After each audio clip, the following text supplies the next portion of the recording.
ప్రభువైన యేసుక్రీస్తు నామములందరి వందనాలు శుభములు తెలియపరుస్తున్నాను దేవుని బిడ్డలారా. ఈ ఉదయకాల సమయంలో ఈ రీతిగా దేవుని యొక్క మాటలు పంచుకోవడం ఎంతో సంతోషంగా ఉంది. ఇక్కడ చూసినట్టయితే దేవుని బిడ్డలారా, పరిశుద్ధ గ్రంథంలో నుంచి ఒక ఇద్దరు వ్యక్తులను చూసి మనం నేర్చుకోవాల్సింది ఎంతగానో ఉంది. ఇక్కడ చూసినట్టయితే పరిశుద్ధ గ్రంథంలో రూతు గ్రంథము 1వ అధ్యాయము 1 నుంచి 2-3 వచనాల వరకు వారి గురించి రాయబడి ఉంటుంది. మనందరికీ తెలిసిన వారే ఎలిమెలేకు, నయోమి. ఎలిమెలేకు, ఈ నయోమి వారు చేసిన పని ఎలాగుందంటే, వారు బెత్లెహేమీలు, యూదా దేశంలో యూదా గోత్రపు వారు, యూదా బెత్లెహేములో వారు నివసించుచున్నప్పుడు కొంత కరువు, కొంత నష్టము వారి జీవితంలో ఏర్పడ్డప్పుడు వారు ప్రయాణము మోయాబు వైపు సాగించారు. బెత్లెహేమ్ అంటే రొట్టెల గృహము, దేవుని యొక్క ఆశీర్వాదానికి నిర్వచనంగా ఉంది. రాబోయే తరాలలో, రాబోయే కాలంలో ఓ స్వల్పమైన బెత్లెహేమా, నీలో నుండి ఇశ్రాయేలు ప్రజలు ఏలువాడు వచ్చాడని మీకా 5వ అధ్యాయం 2వ వచనంలో చాలా స్పష్టంగా రాయబడి ఉంది.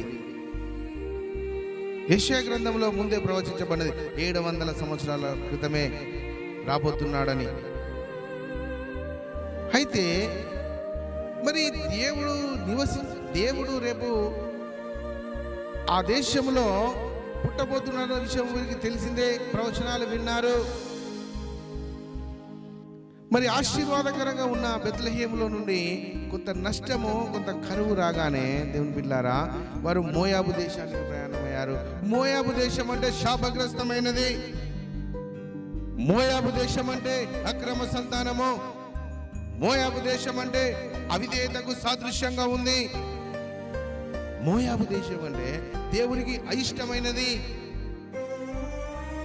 ఈ శాపగ్రస్తమైన దేశానికి ఈ బెత్లెహేమీలు ఇద్దరు, ఎలిమెలేకు, నయోమి ప్రయాణమై వెళ్తా ఉన్నారు.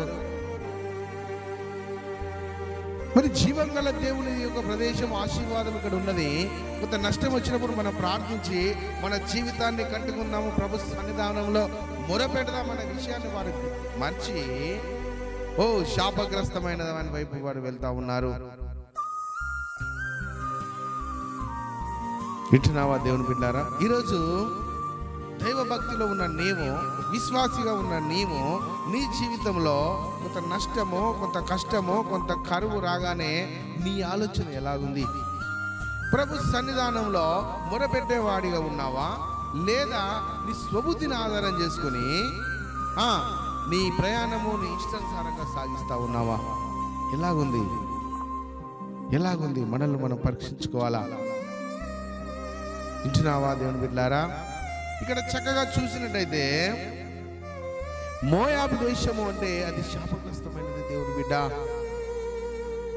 నీ జీవితంలో నష్టము కలిగించేది.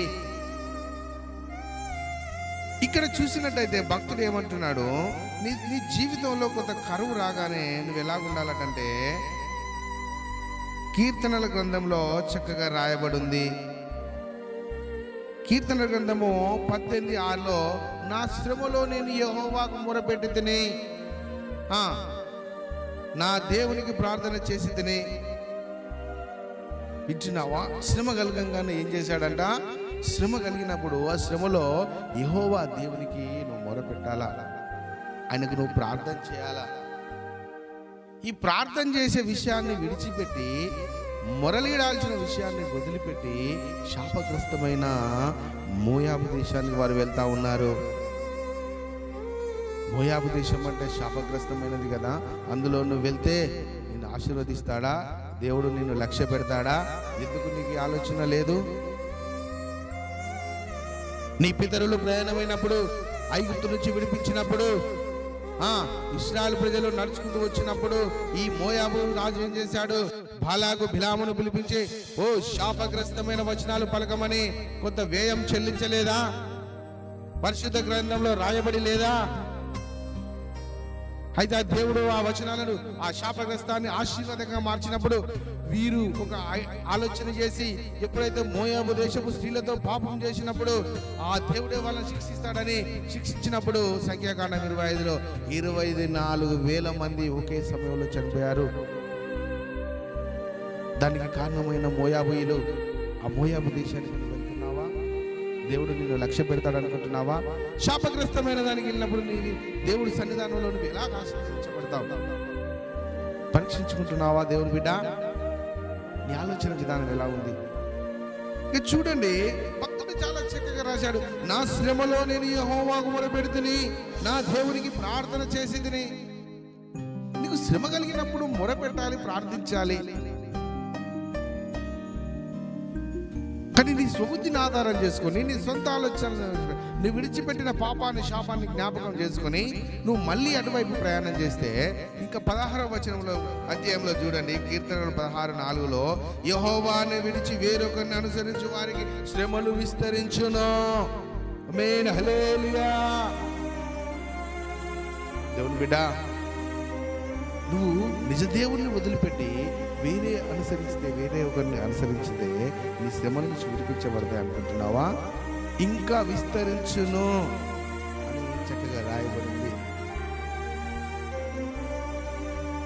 ప్రభు సన్నిధానంలో నిలిచి ఆయన పాద సన్నిధిని పట్టుకొని నువ్వు గోజాడినప్పుడు నీ శ్రమల నుంచి విడిపిస్తాడు. కానీ నువ్వు వేరే ఇంకా అనుసరించి స్వబుద్ధిని ఆధారం చేసుకుంటే నువ్వు ఎలా విడిపించబడతావు?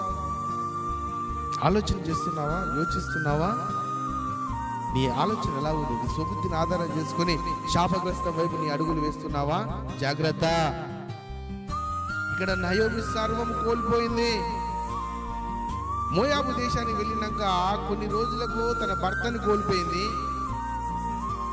మరి ఆ శాపం వచ్చినప్పుడు ఆయన గమనించకుండా ఆ స్త్రీ ఏం చేసిందంటే, అక్కడ మోయాబీరాలైన 2 ఆ స్త్రీలను తన కోడళ్ళుగా తెచ్చుకున్నది. Orpah, Ruth. వింటున్నావా దేవుని బిడ్డ? అయ్యో, నేను ఈ శాపగ్రస్తమైన భర్తను పోగొట్టుకున్నానని ఆలోచన చేయకుండా ఆయనను సరే తన కుమారులకి 2 మోయాబీరాల స్త్రీలను కోడళ్ళుగా తెచ్చుకున్నది. ఓ 10 సంవత్సరాలు గడవంగానే తన 2 కుమారులు జరిగిపోయారు, అంటే చనిపోవడం జరిగింది. వింటున్నావా? వివాహమైన 10 సంవత్సరాలకే తన 2 కుమారులను కూడా కోల్పోయింది, తన భర్తను కోల్పోయింది, సర్వస్వం కోల్పోయినది, శాపగ్రస్తంగా మారిపోయినది. నీ ఆశీర్వాదం నుంచి నీ స్వబుద్ధిని ఆధారం చేసుకుని ఎప్పుడైతే నువ్వు నష్టం వైపు నీ అడుగులు వేసావో, ఉన్నది సర్వము మొత్తము కోల్పోవడానికి నువ్వు వేరొకరిని ఆశ్రయించావో, ఇక్కడ అంటున్నాడు, యెహోవాను విడిచి వేరొకరిని అనుసరించి వారికి శ్రమలు విస్తరించును. శ్రమ వెంబడి శ్రమ, శ్రమ వెంబడి శ్రమ, కష్టం వెంబడి కష్టం, నష్టం వెంబడి నష్టము అనుభవిస్తూ వచ్చింది. ఎంతో దుఃఖము, వేదన చేత ఉంది. వింటున్నావా? భక్తి చేస్తున్న నీ జీవితంలో ఎలాగుంది? నయోమిలాగా ఇంకా శాపగ్రస్తమైన కాండే ఉన్నావా? అయితే జాగ్రత్త, సర్వం కోల్పోవడానికి సిద్ధంగా ఉంది పరిస్థితులు. వింటున్నావా దేవుని బిడ్డ? ఎప్పుడైతే బెత్లెహేమీయురాలైన నయోమి తన దేశాన్ని వదిలి మోయాబు దేశానికి వెళ్ళిందో, సర్వం కోల్పోయింది. ఇంకా ఇక్కడ చూసినట్టయితే కింది వచనాల్లో దేవుని బిడ్డారా, ఆ మోయాబు దేశము ఎలాంటిదంటే,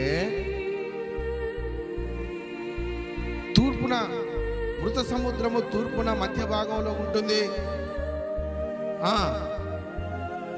ఈరోజు అర్నోను మధ్యలో ఉంటుంది. ఇప్పుడు జోర్దాను మధ్య ధరగా పిలువబడుతుంది.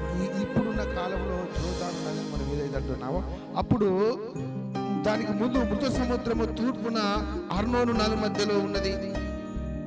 అక్కడికి ప్రయాణమయ్యారు ఈ మోయాబీలు. ఈ మోయాబు దేశంలో వారి ప్రధాన దేవుడు ఎవరంటే కేమోషు. ఆ కేమోషుకు విగ్రహారాధనకు నరబలి ఇష్టము. నరబలి. ఆ కేమోషు దేవునికి ఆ మోయాబు రాజు తన కుమారుని బలిచ్చాడండి. తన సొంత కుమారుని బలిగా అర్పించాడు. ఎంత మూర్ఖత్వంలో ఉన్నారు! నిజ దేవుడు ఎవరైనా నరుని బలి కొడతారా? కేమోష్ ఇక్కడ నరబలి కోరినప్పుడు రాజు బలిగా ఇచ్చాడు. ఇలాంటి శాపగ్రస్తమైనది, ఇలాంటి దేశంలో దేవుని హేయమైన క్రియలు అక్కడ జరుగుతున్నాయి. కాబట్టి 10 తరముల వరకు వారు నా ప్రజలలో కలవకూడదని దేవుడు ఆజ్ఞ ఇచ్చాడు. మోయాబు వరకు 10 తరాల వరకైనా వారు ఇందులో నా ప్రజలతో కలవకూడదన్నాడు. వింటున్నావా దేవుని బిడ్డ? అలాంటి శాపగ్రస్తమైన దానికి నయోమి, ఎలిమెలేకు ఇద్దరు ప్రయాణమై వెళ్ళారు. సర్వస్వం కోల్పోయారు. ఎలిమెలేకు చనిపోయారు, 2 కుమారులు చనిపోయారు. ఈరోజు నీ ప్రవర్తన ఎలాగుంది? శాపగ్రస్తం వైపు నువ్వు తిరుగుతా ఉన్నావా, లేదా ప్రభు సన్నిధానంలో నువ్వు మొరపెడతా ఉన్నావా? పరీక్షించుకోవాలా. పరీక్షించుకొని ప్రభు యొక్క సన్నిధానంలో మనం మొరపెట్టాలా. అప్పుడే దేవుని యొక్క కృపా కనికరము మన మీద ఉంటుంది. దేవుని బిడ్డలారా, అదే మోయాబురాల్లో తన నయోమి ఆ మోయాబు నుంచి బెత్లెహేములో మళ్ళీ ఆశీర్వాదం వచ్చింది. దేవుని యొక్క సన్నిధానంలో నేను సర్వం ఇక్కడ కోల్పోయాను, దేవుని యొక్క సన్నిధానంలో ఆశీర్వదించబడుతున్నారు, అక్కడ ఆహారం దొరుకుతుందని, కరువు వెళ్ళిపోయిందని తెలిసినప్పుడు తిరిగి ప్రయాణమై ఎప్పుడైతే మళ్ళీ బెత్లెహేముకు ప్రయాణమై వచ్చిందో 2 మాటలు చెప్పింది తన 2 కోడళ్ళతోని. మీరు నాతో రాకూడదు, మీరు ఇక్కడైనా ఉండండి, నేను ఒంటరిగా ఉన్నాను, నేను ముసలి వయసులో ఉన్నాను, నేను వెళ్ళిపోతా ఉన్నాను, మీరు ఇక్కడ హాయిగా వేరే యొక్క మీరు జీవితం జీవించండి అంటే మళ్ళీ పెళ్లి చేసుకుంటని చెప్పినప్పుడు ఓర్ప ముద్దు పెట్టుకొని బాయ్ బాయ్ అని చెప్పి వెళ్ళిపోయింది. అయితే రూతు ఏమన్నదంటే, అత్తమ్మ అలాంటి మాటలు నువ్వు మాట్లాడవద్దు, నీ ప్రజలే నా ప్రజలు, నీ దేవుడే నా దేవుడు అని ఎప్పుడైతే మాట్లాడిందో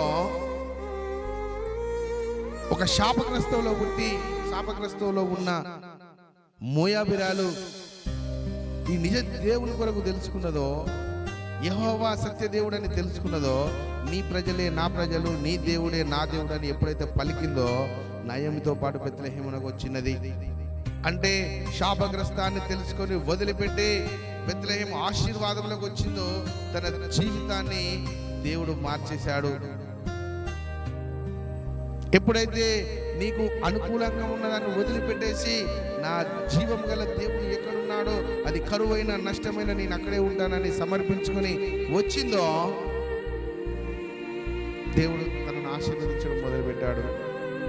తన కొరకు ఒక గ్రంథమే రాయించాడు, రూతు గ్రంథము. తన గర్భంలో నుంచే యేసు ప్రభు, తన తరంలో నుంచే యేసు ప్రభు వచ్చాడు. వింటున్నావా ఎంత ఆశీర్వాదం?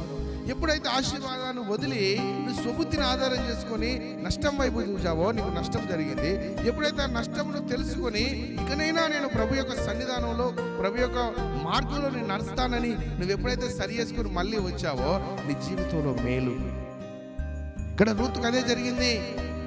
శాపగ్రస్తం నుంచి విడిపించబడి నీ ప్రజలే నా ప్రజలు, నీ దేవుడే నా దేవుడని ఎప్పుడైతే అంగీకరించి ఈ ఇశ్రాయేలు దేశానికి వచ్చిందో, బెత్లెహేముపురమునకు వచ్చినదో అక్కడ ఆశీర్వదించబడ్డది. తన గర్భములో నుంచే ఓబేదు,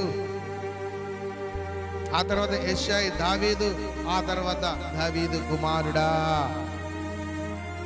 యేసు ప్రభు జన్మస్థలానికి తన మూల పురుషురాలు మూల స్త్రీగా మారిపోయింది. వింటున్నావా? ఆ లైన్లోనే ఉండిపోయింది, తన నుండే స్టార్ట్ అయింది. కాబట్టి దేవుని బిడ్డలారా, మీరు ఎప్పుడైతే మీ సుబుద్ధిని ఆధారం చేసుకుని దేవుని యొక్క ఆశీర్వాదంలో కొంత కరువు నష్టం రాగానే మీరు వదిలిపెట్టి మీ సుబుద్ధిని ఆధారం చేసుకుంటారో నష్టపోతారు, సర్వం కోల్పోతారు. ఎప్పుడైతే మీరు సర్వ సత్యంలో ఉండవలసిన మార్గాన్ని నువ్వు ఎన్నుకుంటావో నీ జీవితంలో మేలుకరంగా ఉంటుంది, మార్చబడుతుంది. నష్టమైన నయోమిలాగా కాకుండా ఆలోచన చేసి నీ ప్రజలే నా ప్రజలు, నీ దేవుడే నా దేవుడు అని రూతు ఎప్పుడైతే ఒప్పుదలలోకి వచ్చిందో తన ఆశీర్వాదకరంగా మార్చబడ్డది. బోయాజు రాజును పెళ్లి చేసుకున్నదండి. ఒక రాజుకు భార్యగా మారిపోయింది. తన గర్భంలో నుంచే కుమారుడు యేసు ప్రభు పుట్టడానికి ఒక విత్తనము మొలిచింది అక్కడ. వింటున్నావా? కాబట్టి నీ పరిస్థితి ఎలా ఉంది? నీ నీ అడుగులు ఎటువైపు వేస్తున్నావు, నీ ఆలోచన విధానం ఎటుందో ఇప్పుడు ఈ వాక్యాన్ని బట్టి సరి చేసుకో. తన దాసులో నుండి మాట్లాడిన మాటలను నిర్లక్ష్యం చేయగా, ఎప్పుడైతే నువ్వు ఆలోచన చేసి నీ పరిస్థితులకు అనుకూలంగా కాకుండా నీ దేవుని యొక్క సన్నిధానంలో నీకు అనుకూలంగా నువ్వు మార్చుకుంటావో నీ జీవితంలో మేలు దేవుని బిడ్డ. కాబట్టి ఈ కొద్ది మాటలు నీ జీవితంలో ఫలించును గాక, ఈ కొద్ది మాటలు నీ జీవితంలో నెరవేర్చబడును గాక, ఈ కొద్ది మాటలు విన్న నీవు దేవుని యొక్క కట్టబడదు గాక. Amen. God bless you. Thank you everyone.